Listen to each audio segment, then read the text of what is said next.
All right, we are coming up on 8 o'clock. So, let's settle in. Let's get comfortable. Let's grab a drink and a chair. And let's go ahead and jump in to where we left off. That is not the right overlay, or not the right reading screen. 1 second. That should have... You know what? I just botched it all. Let's go with this one. Haha! There we are. I have transitions, I promise. Anyway, welcome back. This is our second night of reading the Epic of Gilgamesh. One of those nights indeed. And actually, I'm trying something a little new. And it's already showing to be less spectacular than we might have hoped. I'm starting to try and figure out how to use Mix It Up instead of Stream Elements. I've got a layout set, I've got chat integration working, but for some reason, it just isn't coming up. Such is life. It was working in testing, I promise. I promise. Now I'm just going to have to actually look at this and see what the overlays are doing.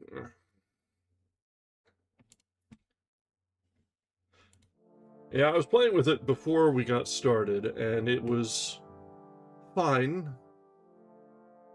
And it was fine in testing. But it just didn't. It is not showing your messages now, which is problematic, shall we say. Alright, overlays.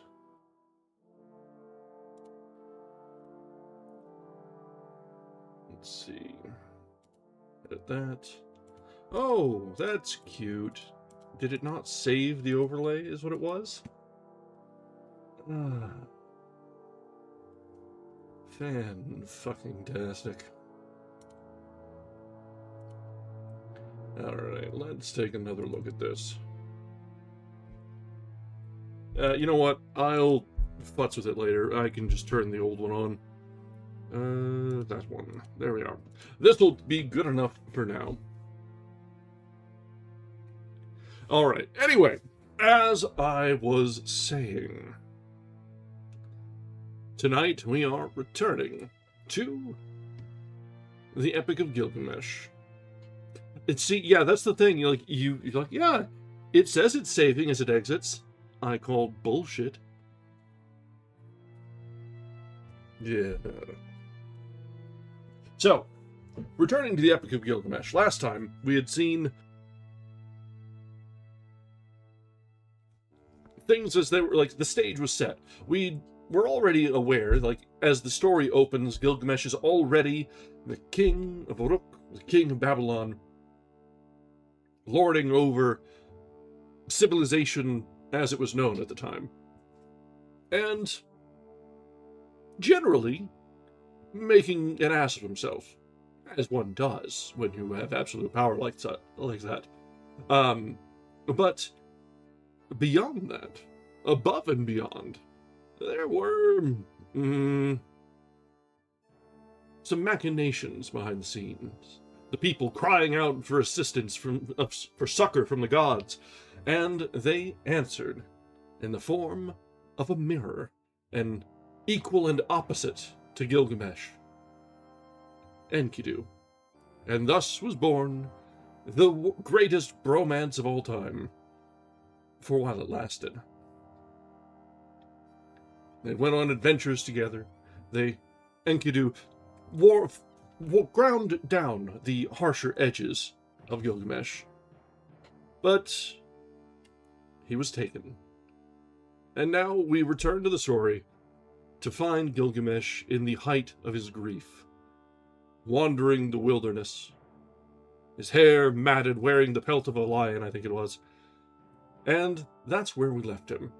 So, let's go ahead and slide back over to our reading nook and select the correct source for readest. That would be fantastic. Nope, not that one. Not that one either. It seriously is going to be one of those nights, isn't it? All right, let's do this. Let's close that, open that, and let's see if this time it will give us the proper source availability. There we are! Haha! We can, in fact, see it once again. Oh, and I realize now that I did not repost my Bluesky. I was just so excited to get this new bot working, and then it just decided that it wasn't. Fun how that works. Alright, let's get that going. Alright, so we're picking back up tonight with Book 9, Tablet 9, or whatever the case may be, of the Epic of Gilgamesh. Well, I try and do it. I have very consistent post timings. I post that we have something coming up 2 hours before we go live, and then usually in the 5-minute window of the lead up between hitting live and with our 5-minute buffer, that's when I do my Discord posts and my Bluesky reposts. I was running a little bit behind schedule. I needed to get my drink ready and all that, and now that I'm thinking about it, I do also need to flip back over to the other overlay here. There we are. Because of course, these are 2 different scenes. Why wouldn't they be 2 different scenes? OBS. Alright. So, let's get back to the story. We have about halfway to go tonight. Judging by how much preamble there was last time, I think it was like 25% of the book originally, or was preamble, and we skipped right over that. So we got through about 25%, but I'm not sure how much there is trailing. So we might finish tonight. We'll try. We'll see how long it goes and what the percentages look as we go further. Alright. Book 9. Gilgamesh wept over Enkidu, his friend. Bitterly he wept through the wilderness. Must I die too? Must I be as lifeless as Enkidu? How can I bear this sorrow that gnaws at my belly, this fear of death that restlessly drives me onward? If only I could find the one man whom the gods made immortal, I would ask him how to overcome death.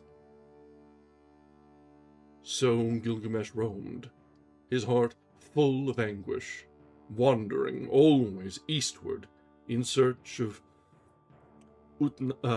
Utnapishtim, whom the gods made immortal. Finally, he arrived at the 2 high mountains called the Twin Peaks. Their summits touch the vault of heaven. Their bases reach down to the underworld. They keep watch over the sun's departure and its return. 2 scorpion people were posted at the entrance, guarding the tunnel into which the sun plunges when it sets and moves through the earth to emerge above the horizon at dawn. That's a fun little way to imagine it. The sight of these 2 inspired such terror that it could kill an ordinary man. Their auras shimmered over the mountain. When Gilgamesh saw them, he was pierced with dread, but he steadied himself and he headed toward them. The scorpion man called out to his wife, "This one who approaches, he must be a god." The scorpion woman called back to him, "He is 2/3 divine and 1/3 human." The scorpion man said, "What is your name? How have you dared to come here? Why have you traveled so far over seas and mountains difficult to cross, through wastelands and deserts no mortal has ever entered? Tell me the goal of your journey. I want to know." "Gilgamesh is my name," he answered. "I am the king of Great Walled Uruk, and have come here to find my ancestor, Utnapishtim, who joined the assembly of the gods and was granted eternal life. He is my last hope. I want to ask him how he managed to overcome death." The Scorpion Man said, "No one is able to cross the Twin Peaks, nor has anyone ever entered the tunnel into which the sun plunges when it sets and moves through the earth. Inside the tunnel there is total darkness. Deep is the darkness with no light at all." The Scorpion Woman said, "This brave man, driven by despair, his body frost-chilled, exhausted, and burnt by the desert sun, show him the way to Utnapishtim. I will get that name eventually. I will." The Scorpion Man said, "Ever downward, through the deep darkness the tunnel leads. All will be pitch black before and behind you. All will be pitch black to either side. You must run through the tunnel faster than the wind. You have just 12 hours. If you don't emerge from the tunnel before the sun sets and enters, you will find no refuge from its deadly fire. Penetrate into the mountain's depths. May the Twin Peaks lead you safely to your goal. May they safely take you to the edge of the world. The gate to the tunnel lies here before you. Now, go in peace, and return in peace." I will say, it's a little surprising here to see the fearsome scorpion people being described here, and then being like, "Oh, wow, this guy coming up is kind of a Chad. Why don't you just go along, run along, you'll be fine. No conflict, no nothing, just, wow, you're an impressive son of a gun. Why don't you just run along?" As the sun was rising, Gilgamesh entered. He began to run. For 1 hour he ran. Deep was the black darkness, with no light at all before and behind him, and to either side. For a second and a third hour Gilgamesh ran. Deep was the darkness, with no light at all before and behind him, and to either side. For a fourth and a fifth hour Gilgamesh ran. Deep was the darkness, with no light at all before and behind him, and to either side. For a sixth and a seventh hour Gilgamesh ran. Deep was the darkness, with no light at all before and behind him, and to either side.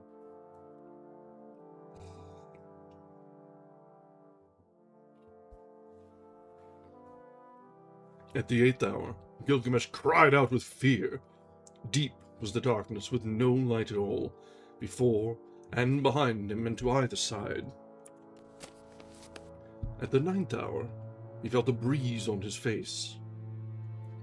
There, deep was the darkness, with no light at all before and behind him, and to either side. For a 10th and 11th hour Gilgamesh ran. Deep was the darkness, with no light at all before and behind him, and to either side. At the 12th hour, he emerged from the tunnel into the light. The sun was hurtling toward the entrance. He had barely escaped. Before him, the garden of the gods appeared, with gemmed trees of all colors, dazzling to see. There were trees that grew rubies, trees with lapis lazuli flowers, trees that dangled gigantic coral clusters like dates. Everywhere, sparkling on all the branches, were enormous jewels, emeralds and sapphires.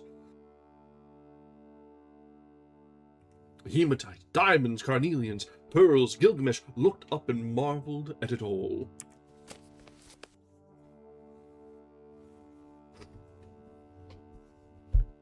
Alright, so we've seen an inhuman, a godly task accomplished by Gilgamesh. We've seen a few big ones now. We saw the felling of Humbaba, the retrieval of the Great Cedar, and now the flight through the tunnel of the night, where the sun goes at the end of day and tunnels through the earth to be revealed on the following day. So it's as if he just ran across the entire world in one night. Just barely, but he made it. Alright. Book 10. At the edge of the ocean, the tavern keeper Shidori was sitting. Her face was veiled. Her golden pot stand and brewing vat stood at her side. As Gilgamesh came toward her, worn out, his heart full of anguish, she thought, "This desperate man must be a murderer. Why else is he heading straight toward me?" She rushed into her tavern, locked the door, and then climbed to the roof. Gilgamesh heard the noise. He looked up and saw her standing there, staring at him. "Why did you lock yourself in?" he shouted. "I want to enter now. If you don't let me, I will smash your locks and break down your door." Shidori answered, "You seem so wild that I locked my door and climbed to the roof. Tell me your name now. Where are you going?" "Gilgamesh is my name," he said. "I am the king of Great Walled Uruk. I am the man who killed Humbaba in the cedar forest. I am the man who triumphed over the bull of heaven." Shidori said, "Why are your cheeks so hollow, and your features so ravaged? Why is your face frost-chilled and burnt by the desert sun? Why is there so much grief in your heart? Why are you worn out and ready to collapse, like someone who's been on a long, hard journey?" Gilgamesh said, "Shouldn't my cheeks be hollow? Shouldn't my face be ravaged, frost-chilled and burnt by the desert sun? Shouldn't my heart be filled with grief? Shouldn't I be worn out and ready to collapse? My friend, my brother, whom I loved so dearly, who accompanied me through every danger, Enkidu, my brother, whom I loved so dearly, who accompanied me through every danger. The fate of mankind has overwhelmed him.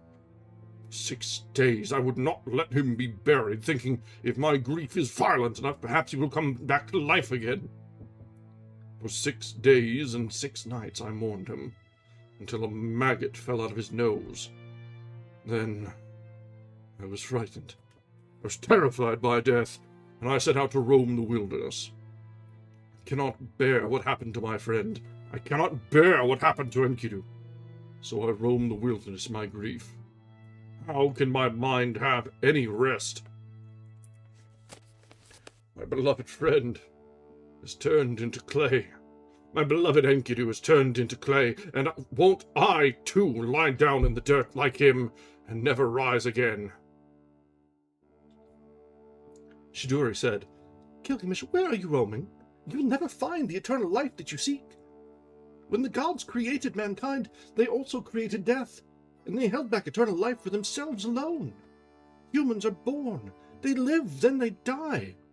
This is the order that the gods have decreed, but until the end comes, enjoy your life. Spend it in happiness, not despair. Savor your food, make each of your days a delight. Bathe and anoint yourself, wear bright clothes that are sparkling clean. Let music and dancing fill your house. Love the child who holds you by the hand, and give your wife pleasure in your embrace. That is the best way for a man to live." Ancient wisdom. Wise words to live by that have not gone out of style in all these thousands of years. Gilgamesh cried out, "What are you saying, tavern keeper? My heart is sick for my friend who died. What can your words mean when my heart is sick for Enkidu who died? Show me the road to Utnapishtim." I will get that name right, I promise. Utnapishtim.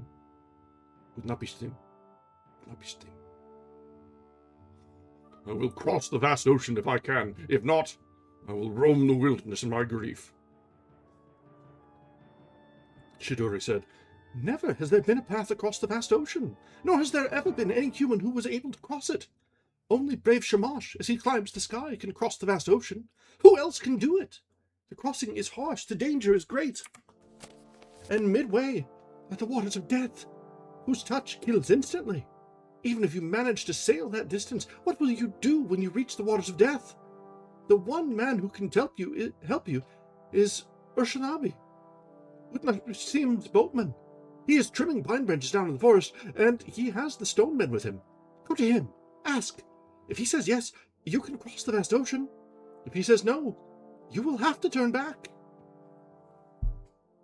At these words, Gilgamesh gripped his axe, drew his knife, and crept down toward them. When he was close, he fell upon them like an arrow. His battle cry rang through the forest. Urshanabi saw the bright knife, saw the axe flash, and he stood there, dazed. Fear gripped the stonemen who chewed the boat. Gilgamesh smashed them to pieces, then threw them into the sea. They sank in the water. Gilgamesh came back and stood before him. Urshanabi stared. Then he said, "Who are you? Tell me, what is your name?" "I am Urshanabi, the servant, Utnapishtim, the distant one." "Gilgamesh is my name," he answered. "I am the king of Great Walled Uruk. I have traveled here across the high mountains. I have traveled here on the hidden road through the underworld, where the sun comes forth. Show me the way to Utnapishtim." Urshanabi said, "Your own hands have prevented the crossing, since in your fury you have smashed the stonemen who crewed my boat and could not be injured by the waters of death. But don't despair. There is one more way we can cross the vast ocean. Take your axe, cut down 300 punting poles, each 100 feet long. Strip them, make grips, and bring them to me. I will wait for you here." Gilgamesh went down into the forest. He cut down 300 punting poles, each 100 feet long. He stripped them, made grips, and brought them to Urshanabi the boatman. They boarded the boat and sailed away. A reminder, punting poles are like it's the stick that you press against the bottom of the river or whatever the channel you're pushing through, push your boat along. Think the channels in Venice, how the boatmen have the sticks. That's a punting pole. They sailed without stopping for 3 days and nights, a 6 weeks' journey for ordinary men, until they reached the waters of death. Urshanabi said, "Now be careful. Take up the first pole, push it forward, and do not touch the waters of death. When you come to the end of the first pole, drop it. Take up a second, and a third one, until you come to the end of the 300th pole, and the waters of death are well behind us." When all 300 poles had been used, Gilgamesh took Urshanabi's robe. He held it as a sail, with both arms extended, and the little boat moved on toward the shore. Alone on the shore stood Utnapishtim, wondering as he watched them approach. "Where are the stone men who crew the boat? Why is there a stranger on board? I've never seen him. Who could he be?" Gilgamesh landed. When he saw the old man, he said to him, "Tell me where can I find Utnapishtim, who joined the assembly of the gods and was granted eternal life?" Utnapishtim said, "Why are your cheeks so hollow? Why is your face so ravaged, frost-chilled and burnt by the desert sun? Why is there so much grief in your heart? Why are you worn out and ready to collapse, like someone who has been on a long, hard journey?" Gilgamesh said, "Shouldn't my cheeks be hollow? Shouldn't my face be ravaged, frost-chilled, and burnt by the desert sun? Shouldn't my heart be filled with grief? Shouldn't I be worn out and ready to collapse? My friend, my brother, whom I loved so dearly, who accompanied me through every danger, Enkidu, my brother whom I loved so dearly, who accompanied me through every danger. The fate of mankind has overwhelmed him. For 6 days I could not let him be buried, thinking if my grief is violent enough, perhaps he will come back to life again. For 6 days and 7 nights I mourned him, until a maggot fell out of his nose." Again with the maggot. "Then I was frightened. I was terrified by death, and I set out to roam the wilderness. I cannot bear what happened to my friend. I cannot bear what happened to Enkidu. So I roam the wilderness in my grief. How can my mind have any rest? My beloved friend has turned into clay. My beloved Enkidu has turned into clay, and won't I, too, lie down in the dirt like him and never rise again? That is why I must find Utnapishtim, whom men call the Distant One. I must ask him how he managed to overcome death." I've wandered the world, climbed the most treacherous mountains, crossed deserts, sailed the vast ocean, and sweet sleep has rarely softened my face. I have worn myself out through ceaseless striving. I have filled my muscles with pain and anguish. I have killed bear, lion, hyena, leopard, tiger, deer, antelope, ibex. I have eaten their meat and have wrapped their rough skins around me. And what in the end have I achieved? When I had reached Shidori, the tavern keeper, I was filthy, exhausted, heartsick. Now, let the gate of sorrow be closed behind me. Let it be sealed shut with tar and pitch. Utnapishtim said, Gilgamesh, why prolong your grief? Have you ever paused to compare your own blessed lot with a fool's? You were made from the flesh of both gods and humans. The gods have lavished you with their gifts, as though they were your fathers and mothers. From your birth, they assigned you a throne and told you, rule over men. To the fool, they gave beer dregs instead of butter, stale crusts instead of bread that is fit for gods, rags instead of magnificent garments, instead of a wide-fringed belt and old rope, and a frantic, senseless, dissatisfied mind. Can't you see how fortunate you are?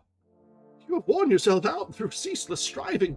You have filled your muscles with pain and anguish, and what have you achieved but to bring yourself one day nearer to the end of your days? At night the moon travels across the sky. The gods of heaven stay awake and watch us, unsleeping, undying. This is the way the world is established from ancient times. Yes, the gods took Enkidu's life, but man's life is short. At any moment it can be snapped, like a reed in a canebrake. The handsome young man, the lovely young woman in their prime, death comes and drags them away.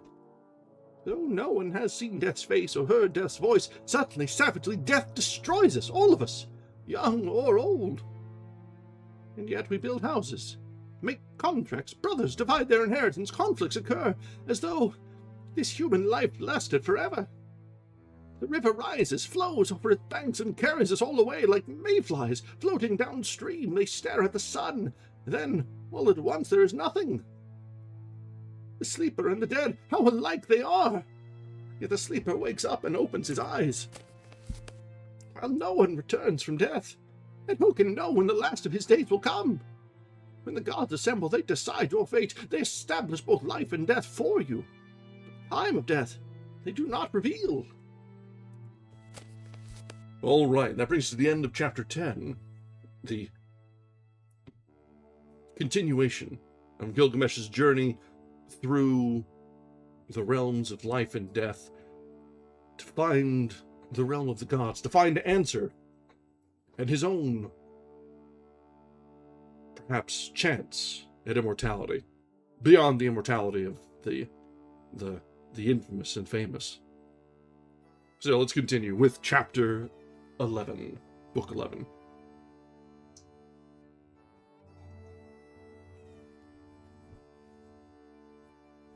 Gilgamesh said to Utnapishtim, I imagined that you would look like a god, but you look like me.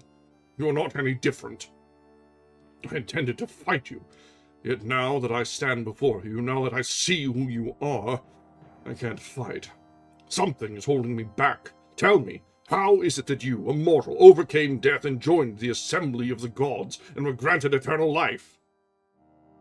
Utnapishtim said, I will tell you a mystery, a secret of the gods. You know Shuruppak, that ancient city on the Euphrates. I lived there once. I was its king once, a long time ago. When the great gods decided to send the flood, 5 gods decided, and they took an oath to keep the plan secret. Anu, their father, the counselor of Enlil, Nidurta, the gods, Chamberlain, and Anugi, the sheriff. Ea, also, the cleverest of the gods, had taken the oath, but I heard him whisper the secret to the reed fence around my house. Reed fence, listen to my words. King of Shuruppak, quickly tear down your house and build a great ship. Leave your possession, save your life. The ship must be square, so that its length equals its width. Build a roof over it, just as the great deep is covered by the earth. Then gather and take aboard the ship examples of every living creature. Ah, yes. This is,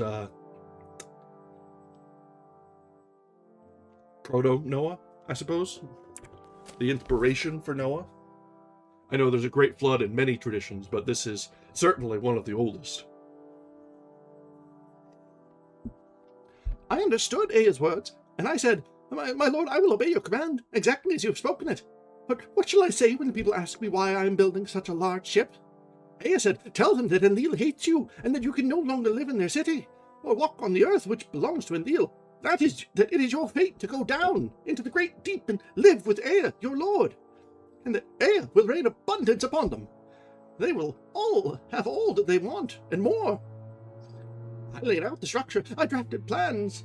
At the first glow of dawn, everyone gathered. Carpenters brought their saws and axes, reed workers brought their flattening stones, rope makers brought their ropes, and children carried the tar. The poor helped also, however they could. Some carried timber, some hammered nails, some cut wood. By the end of the 5th day, the hull had been built. The decks were an acre large, the sides 200 feet high. I built 6 decks, so that the ship's height was divided in 7. I divided each deck into 9 compartments, drove water plugs into all the holes, brought aboard spars and other equipment, and 3,000 gallons of tar poured into the furnace, and 3,000 gallons of pitch poured out. The bucket carriers brought 3,000 gallons of oil. 1,000 were used for the caulking. 2,000 were left, which the boatmen stored. Each day I slaughtered bulls for my workmen. I slaughtered sheep. I gave them barrels of beer and ale and wine, and they all drank it like river water. When all our work on the ship was finished, we feasted as though it were New Year's Day. At sunrise, I handed out oil for the ritual. By sunset, the ship was ready. The launching was difficult. We rolled her on logs down to the river and eased her in until 2/3 was under the water. I loaded onto her everything precious that I owned. All my silver and gold, all my family, all my kinfolk, all kinds of animals, wild and tame, craftsmen and artisans of every kind. Then Shamash announced that the time had come.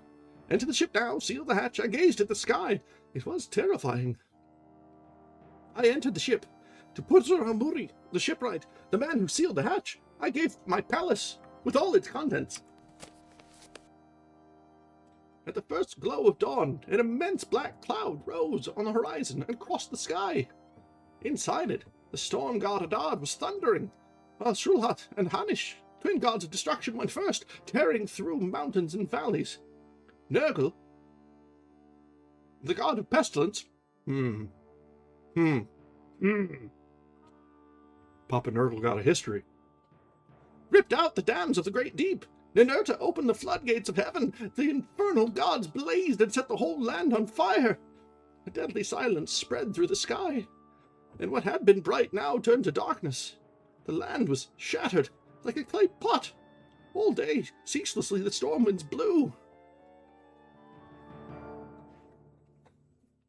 The rain fell. Then the flood burst forth, overwhelming the people like war. No one could see through the rain. It fell harder and harder, so thick that you couldn't see your own hand before your eyes. Even the gods were afraid. The water rose higher and higher until the gods fled to Anu's palace in the highest heaven. But Anu had shut the gates. The gods cowered by the palace walls like dogs. Sweet-voiced Aruru, mother of men, screamed out like a woman in childbirth. If only that day had never been, when I spoke up for evil in the council of the gods. How could I have agreed to destroy my children by sending the great flood upon them? I've given birth to the human race only to see them fill the ocean like fish. The other gods were lamenting with her. They sat and listened to her and wept. Their lips were parched, crusted with scabs. For 6 days and 7 nights, the storm demolished the earth. On the 7th day, the downpour stopped. The ocean grew calm. No land could be seen, just water on all sides, as flat as a roof. There was no life at all. The human race had turned into clay. I opened a hatch, and the blessed sunlight streamed upon me. I fell to my knees and wept. When I got up and looked around, a coastline appeared, a half-mile away. On Mount Nimush, the ship ran aground. The mountain held it and would not release it.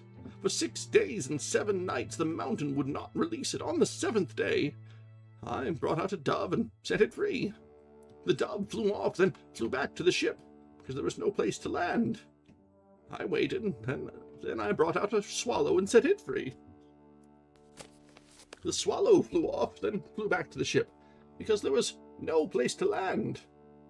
I waited, and then I brought out a raven to set it free. The raven flew off, and because the water had receded, it found a branch, and it sat there. It ate, it flew off, and didn't return.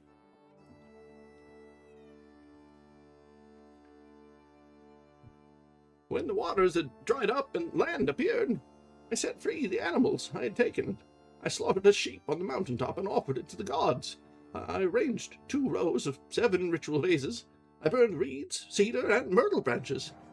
The gods smelled the fragrance. They smelled the sweet fragrance and clustered around the offering like flies. When Aruru came, she held up in the air her necklace of lapis lazuli, a news gift when their love was new. I swear by this precious ornament that never will I forget these days, that all the gods come to the sacrifice except for Enlil, because he recklessly sent the great flood and destroyed my children. Then Enlil arrived. When he saw the ship, he was angry. He raged at the other gods. Who helped these humans escape? Wasn't the flood supposed to destroy them all? Ninurta answered, Who else but Ea? The cleverest of us could define such a thing.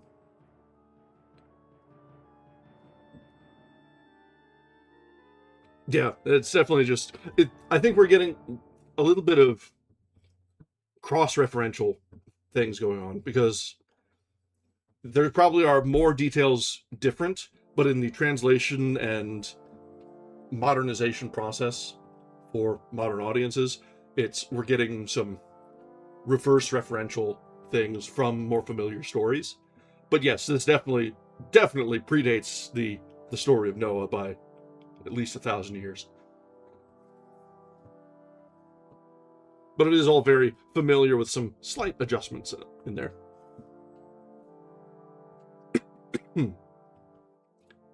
Ea said to the counselor Enlil, You, the wisest and bravest of the gods, how did it happen that you so recklessly sent the great flood to destroy mankind? It is right to punish the sinner for his sins, to punish the criminal for his crime, but be merciful. Do not allow all men to die because of the sins of some. Instead of a flood, you should have sent lions to decimate the human race, or wolves, or a famine, or a deadly plague. As for my taking the solemn oath, I didn't reveal the secrets of the gods. I only whispered it to a fence.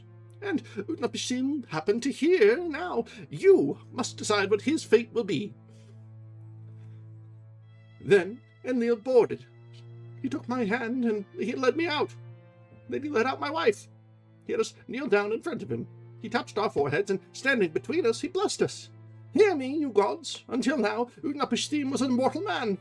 But from now on, he and his wife shall be gods like us. They shall live forever at the source of the rivers far away. Then they brought us to this distant place, at the source of the rivers. Here we live. Now then, Gilgamesh, who will assemble the gods for your sake? Who will convince them to grant you the eternal life that you seek? How would they know that you deserve it? First, pass this test. Just stay awake for 7 days. Prevail against sleep, and perhaps you will prevail against death. So Gilgamesh sat down against a wall to begin the test. The moment he sat down, sleep swirled over him like a fog. Utnapishtim said to his wife, Look at this fellow. He wanted to live forever, but the very moment he sat down, sleep swirled over him like a fog. His wife said, Touch him on the shoulder. Wake him. Let him depart and go back safely to his own land, by the gate he came through.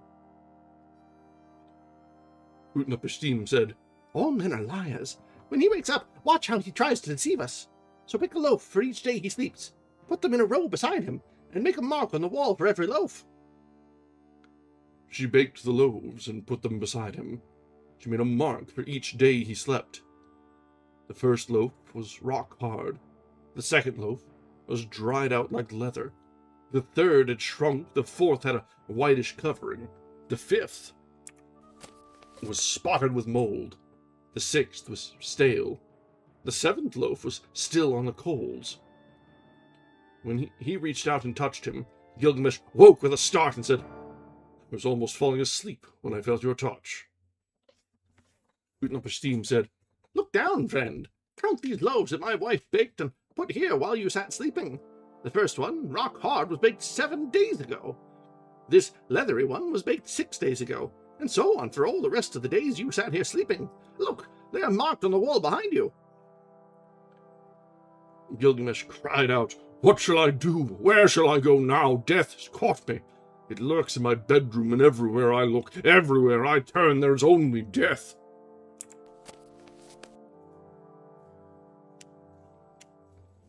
Utnapishtim said to the boatman, "This is the last time, Urshanabi, that you are allowed to cross the vast ocean and reach these shores. As for this man, he is filthy and tired, his hair is matted, animal skins have obscured his beauty. Bring him to the tub and wash out his hair, take off his animal skin, let the waves of the ocean carry it away. Moisten his body with sweet-smelling oil, bind his hair in a bright new headband, dress him in fine robes fit for a king. Until he comes to the end of his journey, let his robes be spotless, as though they were new." He brought him to the tub.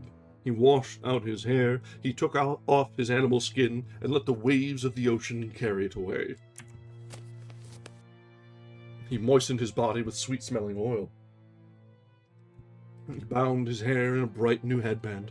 He dressed him in fine robes fit for a king. Then Gilgamesh and Urshanabi boarded, pushed off, and the little boat began to move away from the shore. But the wife of Utnapishtim said, "Wait, this man has come a very long way. He endured many hardships to get here. Won't you give him something for his journey home?" When he heard this, Gilgamesh turned the boat around, and he brought it back to the shore. Utnapishtim said, "Gilgamesh, you came a very long way. You endured many hardships to get here. Now, I will give you something for your journey home. A mystery, a secret of the gods. There is a small, spiny bush that grows in the waters of the great deep. It has sharp spikes that will prick your fingers like a rose's thorns. If you find this plant and bring it to the surface, you will have found the secret of youth." Gilgamesh dug a pit on the shore that led down into the great deep. He tied 2 heavy stones to his feet. They pulled him downward into the water's depths. He found the plant. He grasped it. It tore his fingers. They bled. He cut off the stones. His body shot up to the surface, and the waves cast him back, gasping onto the shore. Gilgamesh said to Urshanabi, "Come here. Look at this marvelous plant, the antidote to the fear of death. With it, we return to the youth we once had. I will take it to Uruk. I will test its power by seeing what happens when an old man eats it. If that succeeds, I will eat some myself and become a carefree young man again." At 400 miles, they stopped to eat. At 1,000 miles, they pitched their camp. Gilgamesh saw a pool of cool water. He left the plant on the ground and bathed. A snake smelled its fragrance, and stealthily it crawled up and carried the plant away. As it disappeared, it cast off its skin. When Gilgamesh saw what the snake had done, he sat down and wept. He said to the boatman, "What shall I do now? All my hardships have been for nothing. Oh, Urshanabi, was it for this that my hands have labored? Was it for this that I gave my heart's blood? I have gained no benefit for myself, but have lost the marvelous plant to a reptile. I plucked it from the depths, and how could I ever manage to find that place again? In our little boat, we left it on the shore." At 400 miles, they stopped to eat. At 1,000, they pitched their camp. When at last they arrived, Gilgamesh said to Urshanabi, "This is the wall of Uruk, which no city on earth can equal. See how its ramparts gleam like copper in the sun. Climb the stone staircase, more ancient than the mind can imagine. Approach the Aeona temple, sacred to Ishtar. A temple that no king has equaled in size or beauty. Walk on the wall of Uruk, follow its course around the city, inspect its mighty foundations, examine its brickwork, how masterfully it is built.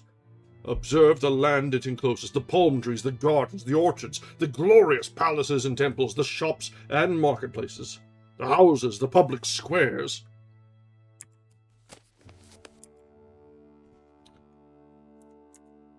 Oh, okay. Interesting here now. So we presumably are at the end of that chapter or book, and we come up to some notes. Well, we might finish tonight after all, if the, okay, seriously. Is that it? Was that it? Good lord, we were closer to finishing last time than I thought. I didn't look ahead and see that there were so many notes.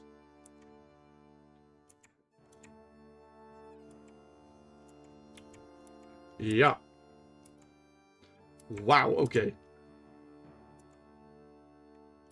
Yeah, that's continued notes. More notes. Again with the notes. Book 4's notes. Yeah, I remember reading this in college, like I had mentioned last time. But I hadn't remembered the precise details, the flow. As with all things that we read in school, it generally goes in one ear and out the other. Let's be honest. And continuing, all these notes. There's 10. Yep, and book 11. Yep, and now the bibliography. Yep, that is, in fact... And now a glossary. Okay. Yes, thank you. So much filler. Okay. Well. That was unexpected. I sincerely thought we had much more ahead of us, but there was a lot more notes, bibliography, and follow-up than there was even intro, which was surprising because it was about 25% intro. So, this has been the Epic of Gilgamesh. And there was...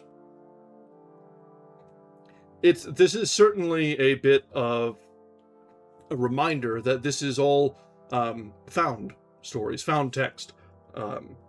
It's pieced together from the tablets and cuneiform that was recovered in various archaeological sites. And as such, there's likely a lot more stories of Gilgamesh, his exploits, and his reign, and the mythic proportions that he has. But we did see quite a lot in this one. There was the hunt through the underworld, the fighting against sleep, the failure of his test to sort of earn godhood of his own, and the settling back into the mundane life of the king of all civilization, such as it is. But when he returned with the boatman of the gods, he's like, all right, now I know you're not allowed to make the trip across the boat anymore, or across the water anymore, but take a look, see how great my city is. Maybe it's not so bad after all. So, yeah, it's a nice reminder that Gilgamesh remained a man. Or rather, more than a man, but remained a man to the end. And that is something that a lot of these sort of larger-than-life characters and mythological figures don't really maintain and retain. But yeah, so this was nice. This was the something that has to be said for realizing, you know what, it's good to be king after all. Maybe I don't need to be more than that. Okay, we had a bot in there somewhere. Let's ban that. All right. So we've got, looks like ads kicking off in about 5 minutes. We may fire those off early and then have a few minutes when we return to just chat. We will obviously be finishing early, but I would like to maybe round out an hour. We'll see. Hopefully. I really thought there was a lot more to this story than there was.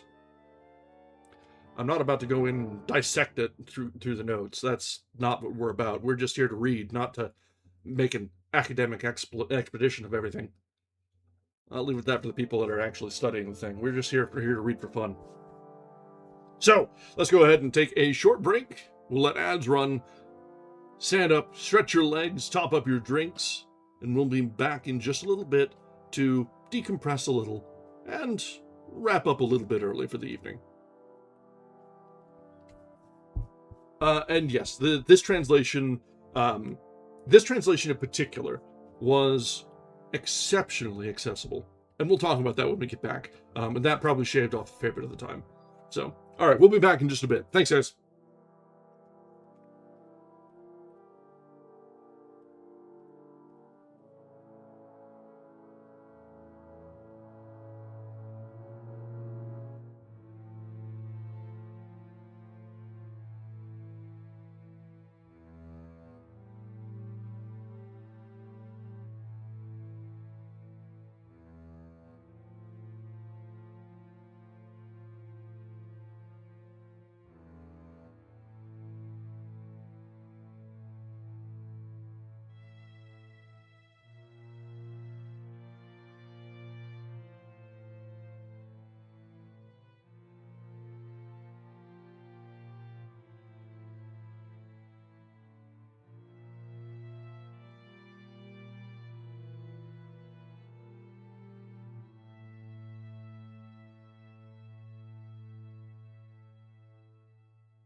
All right, we are back. Make sure we can get out of the reading nook side. And actually, I did make some slight adjustments while we were on break to the overlay. So let's see if it likes the... No, it does not seem to like that yet. Alright, I'll have to fuck with this down the way. It worked in testing, I swear to God. Alright, so, this has been the Epic of Gilgamesh. And it's probably in line with a lot of what we've read in the past. We've read Beowulf, we've read other epic stories. And this is like the prototype, one of the original adventure stories, both for entertainment and to provide some religious backstory and things to provide history to a people and a culture. And yeah, it's always a matter of fiddling with it till it behaves. That's just how it works with the new tools, and I'd rather get ahead of this before, like, yes, Stream Elements says they aren't going away, but let's be real. Once they've flirted with this, yeah. And yes, being the oldest epic that we have, like one of humanity's oldest antiquities, most cherished, it makes sense that bits and pieces of it have been borrowed from over time, over the ages. It follows the hero's journey story archetype that we see over and over and over again, even in modern literature.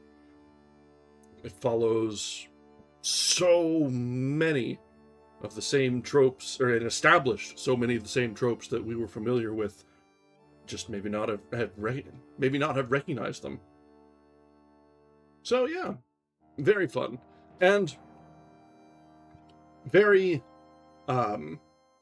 interesting to see the traditional view of a character who's been riffed upon so very many different ways. So there's value to this, despite it being about a stream and a half worth of content. Ooh, brick PC is no fun. No funzo.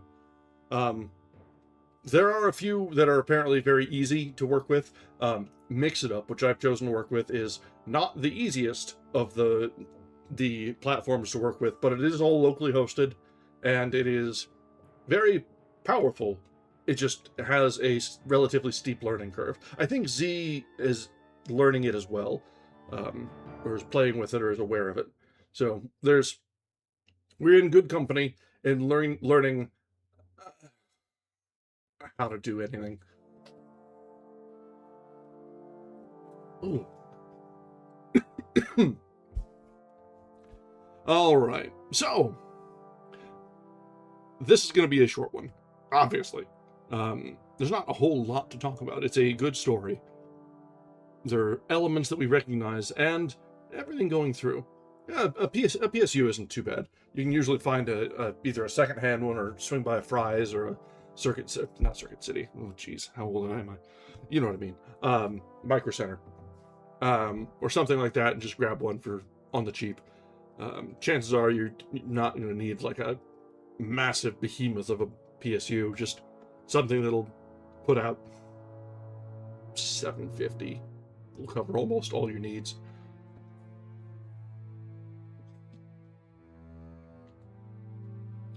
All right, let's see. Usually, well, it's a little early to be raiding around, but let's go ahead and see if we've got any readers out tonight. Yeah, 750 is going to be plenty, honestly.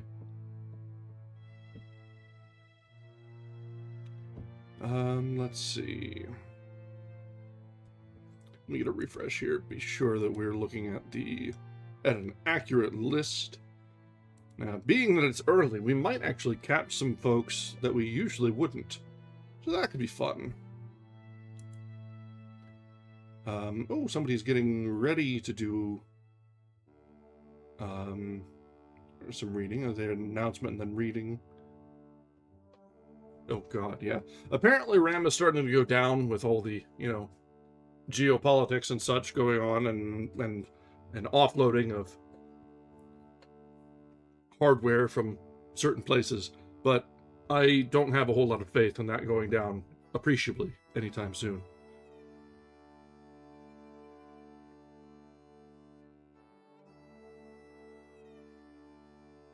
Okay. A lot of writing tonight. A lot of writers.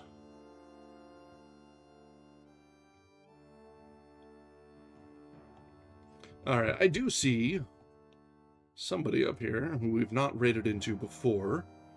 So that could be fun. So, alright. I realize it's way early. Way early. Usually we go for 4 hours, but we're going to wrap up a little early tonight.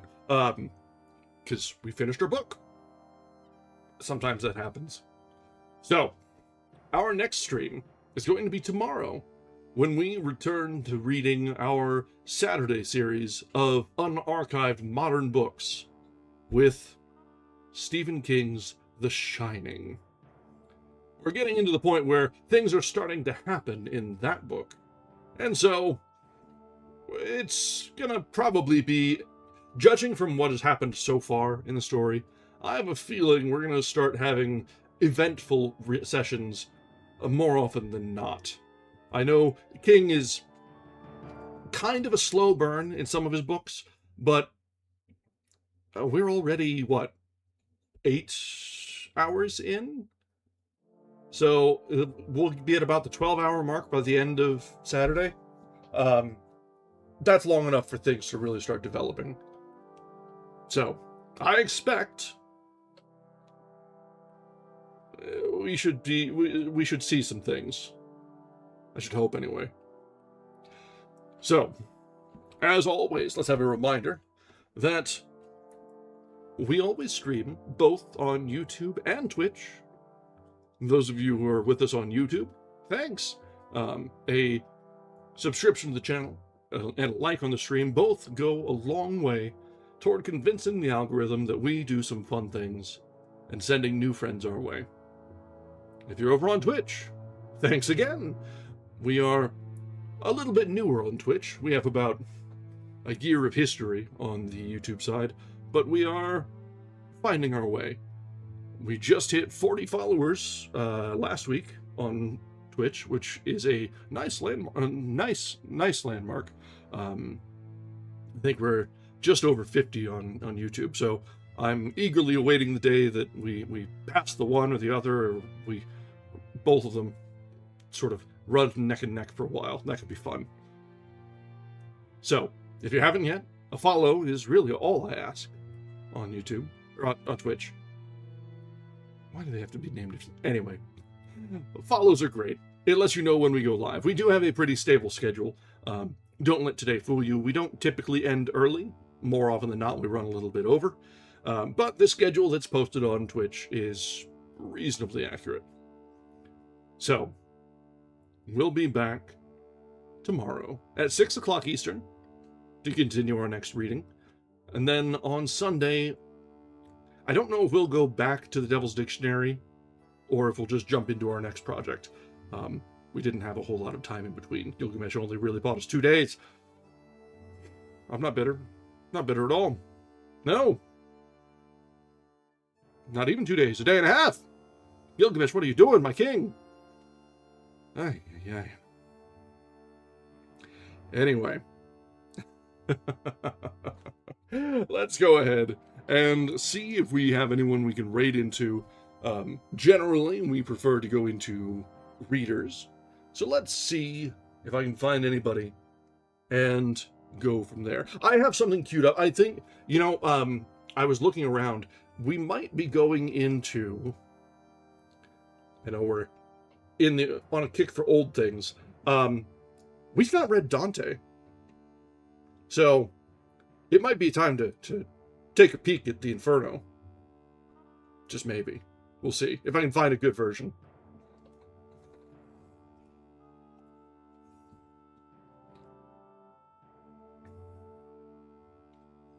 Alright. Hang on, I'm going to mute for a moment and see if this is going to be an appropriate channel to raid into.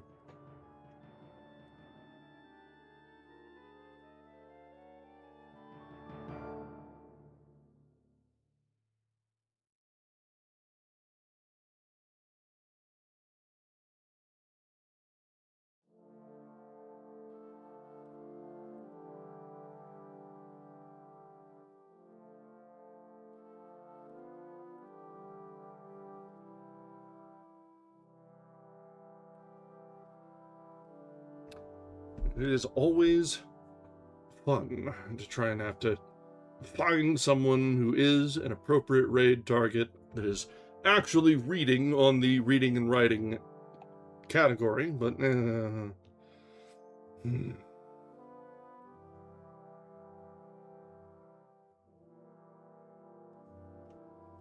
let's see.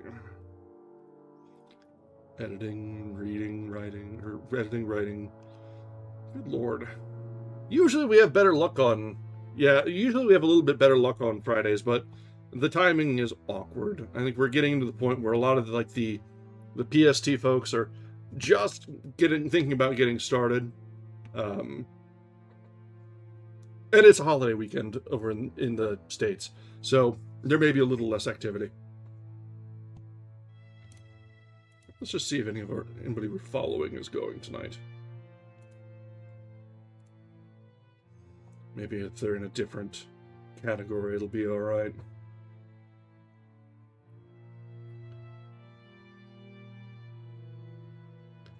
Alright, let's see. Alright, so... Let's see...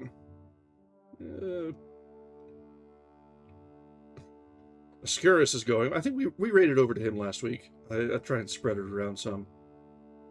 That was just on Sunday or so.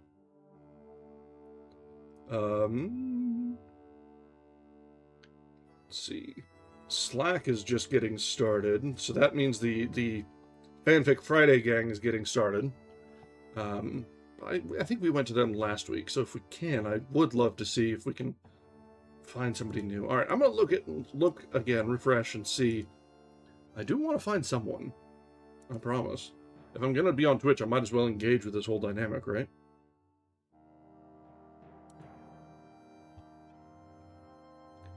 All right.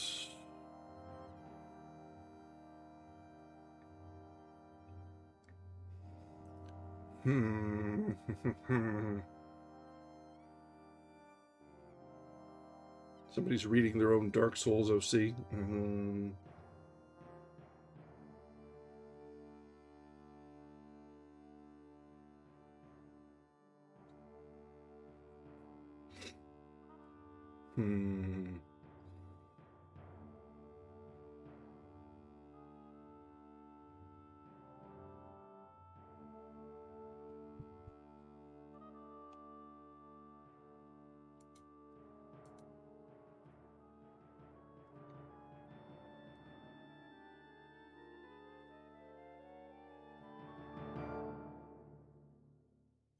All right, tell you what, we're gonna go over to the fanfic crew. We'll see if this one could be a hit or miss. It always is. It's not quite our usual genre, but I do enjoy hanging out with these guys. So we'll see what sort of antics they're up to, and I'll hopefully have a nice wind down tonight. So let's see, who did we go to last time? There are a few of them. They always collab together. Does it tell me when I rated them last?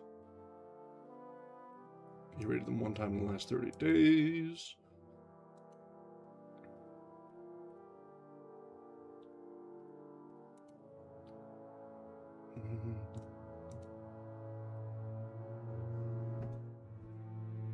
Let's see.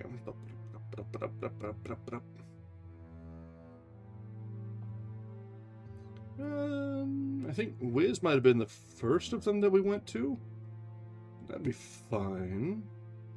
So we haven't been to them in a while. They're just starting. Alright. Let's go ahead and pop over to Wiztrix. They are part of the group that is doing Fanfic Friday. They do a different theme of fanfics each Friday. So it's not classical literature, but we're still reading nonetheless. And that can still be fun. Anyway, all reading is good reading. Even if it's... Yeah. So, be sure to give Wiz be sure to give them. Yeah, a lot of people get the Sharpen fanfic. That's how you write what you love. So let's go ahead and be sure to give them our very best, and the rest of the crew, because I'm not sure who all they'll be collabing tonight. So, until next time, until tomorrow, thank you very much for joining us, and I hope you have a lovely evening. Good night.